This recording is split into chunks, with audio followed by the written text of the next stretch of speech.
Compulsion Games has made a name for itself seemingly almost on aesthetic alone. Contrast, though reportedly not great, looks incredible with a distinct style that plays into its narrative. We Happy Few similarly had such a striking tone and look that it got tons of support in the 2 years it spent in early access. Both of these projects, of course, owe part of their success to tactical partnerships with companies for marketing, but marketing can only get you so far, and their great art seems like it propelled them further into success.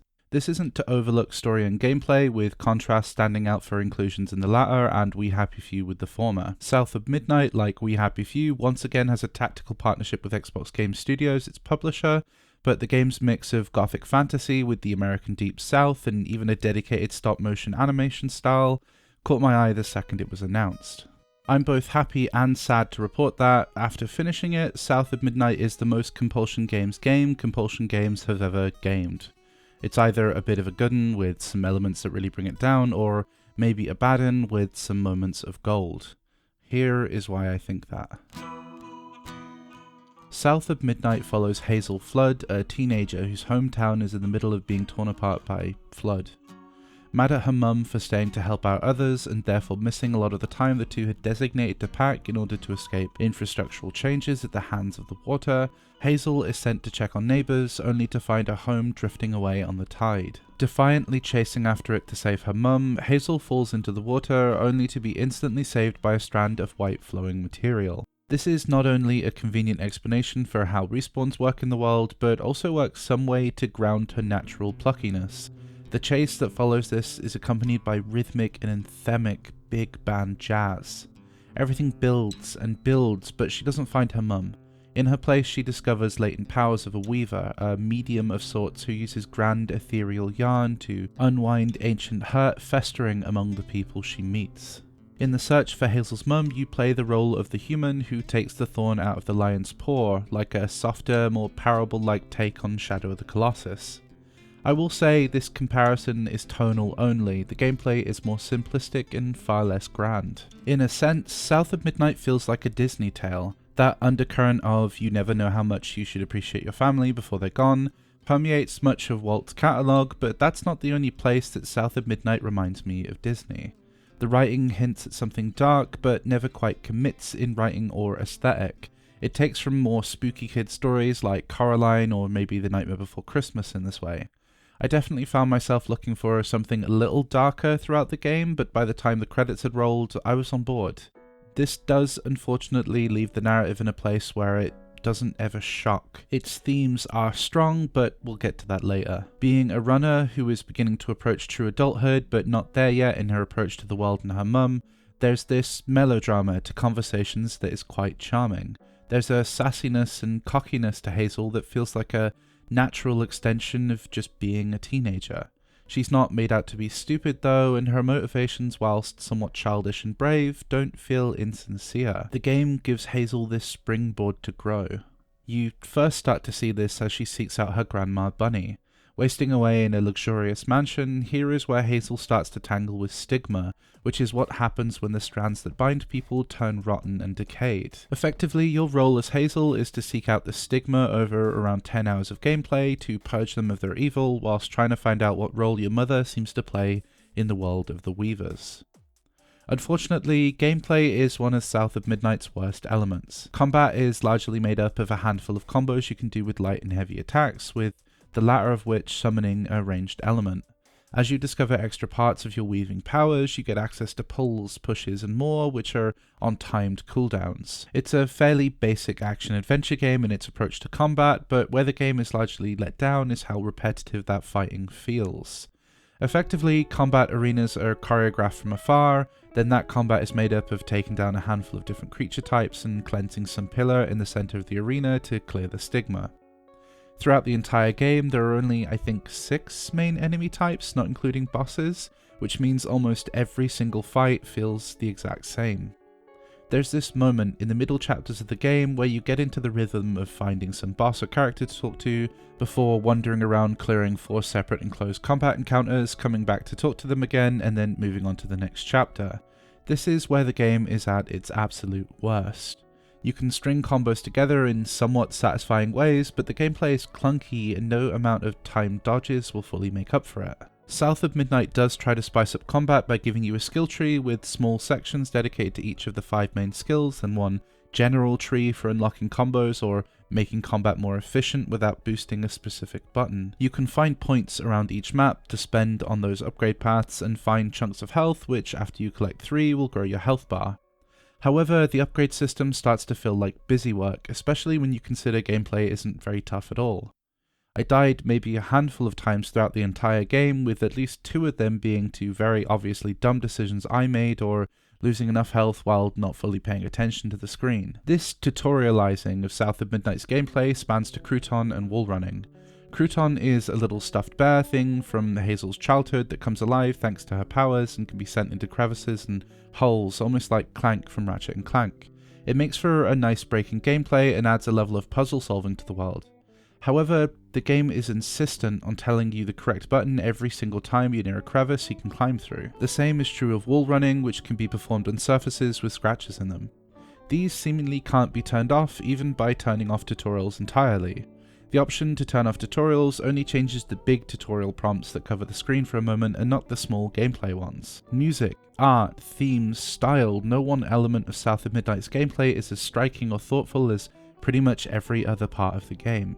Luckily, performance was mostly solid and my time with the game was relatively bug-free. I did find I couldn't remove some audio subtitles, though I imagine this will be patched, and I was met with a crash at the end of a chapter. Autosaving is solid though, and I only lost the time it took me to reboot the game. Traversal and exploration is mostly rather good, thanks to some great moment-to-moment storytelling, and the addition of extra mechanics as you get further into the game. After a little while you unlock a double jump, then a dash, then a sort of grappling hook, then wall running. This all pairs together to make South of Midnight's quicker moments work really well. It never feels like much of a challenge, but a lot of the joy of its exploration is getting to see the world and creativity on display, and South of Midnight nails it here. Starting with that aesthetic, South of Midnight is a lot more than just its stop motion style. Initially, as it mostly affects characters and not static backgrounds, I felt almost like my game was stuttering, but the effect starts to make more sense as you play. That storybook feel is guided by its animation style. You can turn it off in settings, but I would however recommend keeping it on, as it really pops as you explore the world.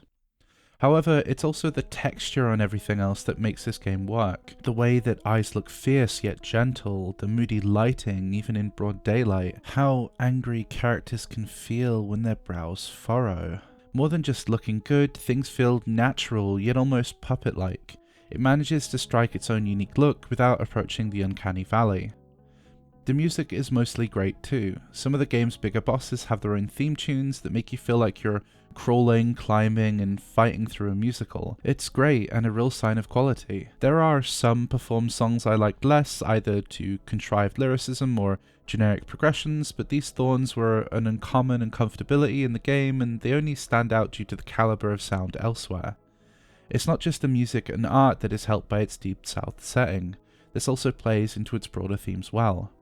Stories of American decay are almost as prevalent as stories about American triumph, and at this point it's practically part of the cultural identity.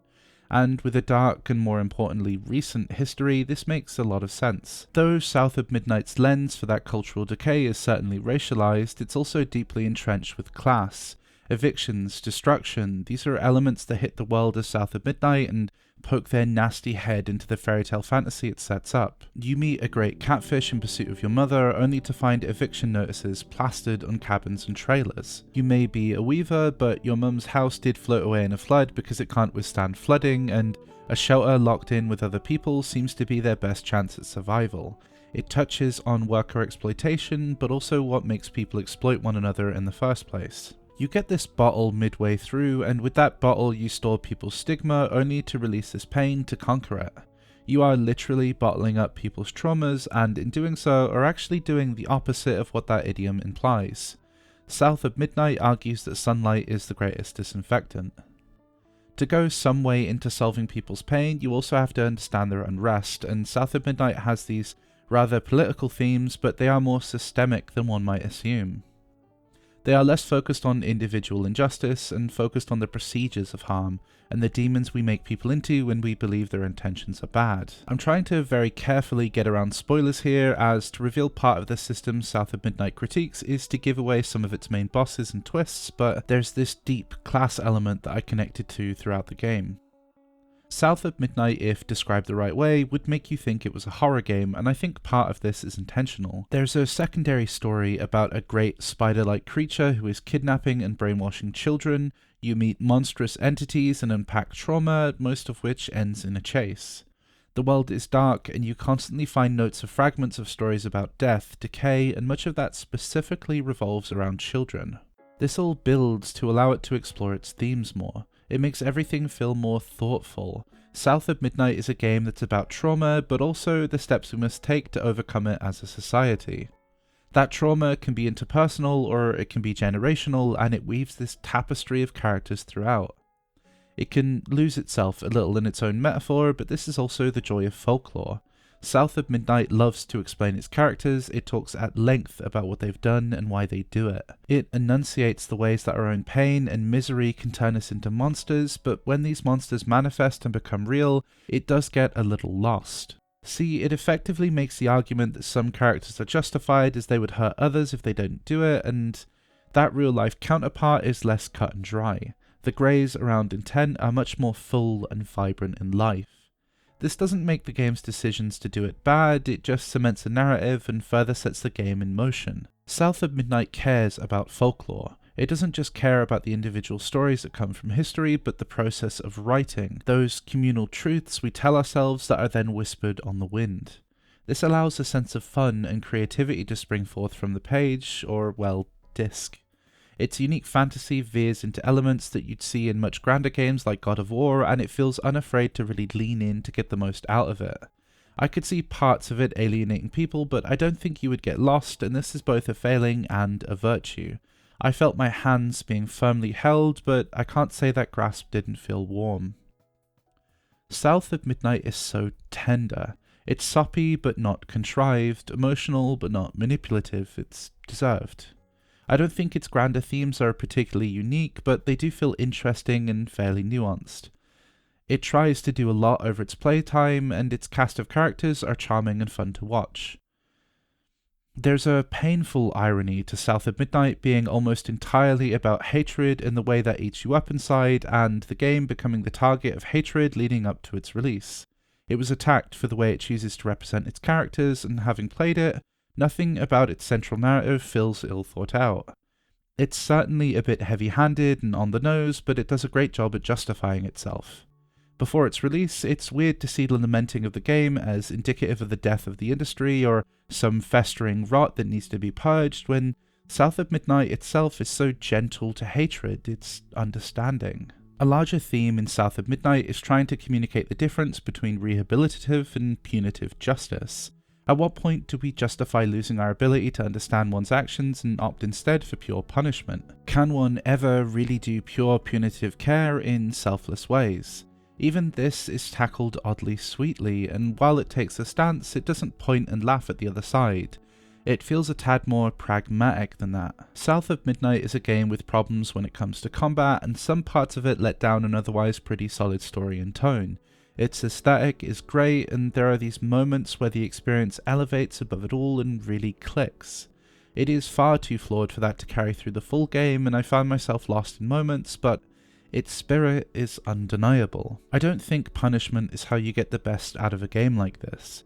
Instead, you take those parts you connect with and understand the parts it's getting wrong. Between a world of flawed empathy or overgrown hatred, I feel one is much better to pick.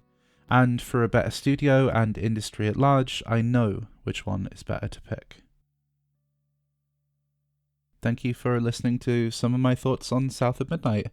Apologies for the quality of this microphone. I've had to go to my home country for a bereavement, which meant I brought my laptop and I didn't bring any recording equipment. I didn't even bring headphones. I just happened to have some here. So this is a headphone microphone I'm currently using. I already had this all ready to go and scripted, so I thought it would be a bit of a waste to miss that, so that's why I'm here now. I also think I might be getting sick. I've sort of felt it coming on for a couple of days now. I don't know. But if so, and if you can hear it, then you've got the double whammy of terrible things to hear through the mic. Either way, if you've got this far and you haven't clicked off because of how terrible the quality is, I really appreciate that. Just watching this far in is great, and it's lovely to think that someone is listening to my thoughts and cares in any way about what I have to say. If you happen to care and you aren't already, subscribing would really help me out, maybe giving the video a like, and if you know someone who you think is interested in South of Midnight and you think this video will do anything for them, then please send it on to them. I don't really have much else to say. If you have any thoughts on the game after playing it, let me know. I'd love to hear what others think. Playing these games before embargo is always such a strange experience because I haven't talked to anyone about this, so I don't know how the world will receive it. I could see it seeing middling reviews, maybe middling to positive. I think I've said it all here, but there's plenty of great moments, but if you are someone who really cares for that gameplay, you're getting something very basic here. Anyway, I'm rambling on about a thing you've already heard. Thank you so much for watching, for subscribing, for liking, for commenting. And if you don't do any of that, that's cool. That's fine. That doesn't matter. I just appreciate you getting to this far because I think that's fairly unique. Either way, thank you for watching.